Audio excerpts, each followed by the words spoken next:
Salut à toutes et à tous et bienvenue dans cette nouvelle vidéo qui va parler d'un animé que je regarde en ce moment et qui se nomme Strike the Blood. La première diffusion s'est faite en octobre 2013, donc l'animé date un peu.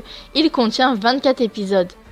L'histoire commence sur l'île Itogami, qui est une île artificielle située à environ 300 km de Tokyo et dont la majorité des habitants sont des êtres extraordinaires.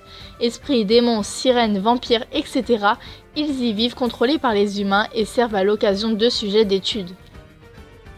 Koju Akatsuki vit sur cette île depuis très longtemps mais n'est qu'un simple humain, ou du moins il l'était jusqu'à ce qu'il devienne le 4e primogéniteur, considéré comme le plus puissant vampire du monde. Un fardeau bien lourd à porter pour un adolescent qui ne rêve que d'une chose, vivre une vie normale. Ce qu'il arrivait plus ou moins à faire jusqu'à l'arrivée de Yukina Imeragi, membre de l'organisation du Roi Lion. Très vite, elle avoue à Koju que sa situation n'est absolument pas enviable, étant donné qu'il est considéré comme une arme de destruction massive à lui tout seul.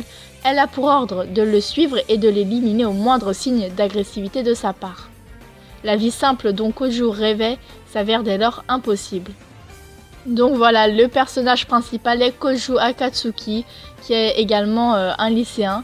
Il a du mal à contrôler sa soif de sang qui se déclenche lorsqu'il éprouve du désir. Il y a aussi Yukina Imeragi qui est une orpheline et qui a été achetée par l'organisation du Roi Lion afin de devenir une mage spécialisée dans la lutte contre les créatures démoniaques.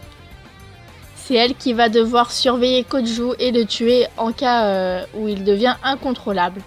Bon, alors moi j'ai voulu regarder cet animé car je trouve que le personnage principal dégage vraiment un certain charme et je m'étais pas trompée, il est vraiment trop mignon.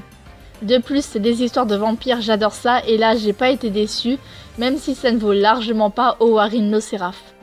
L'opening 1 est assez bien, il y a de bons combats, c'est un animé banal mais sympa à regarder pour passer un bon moment et se divertir.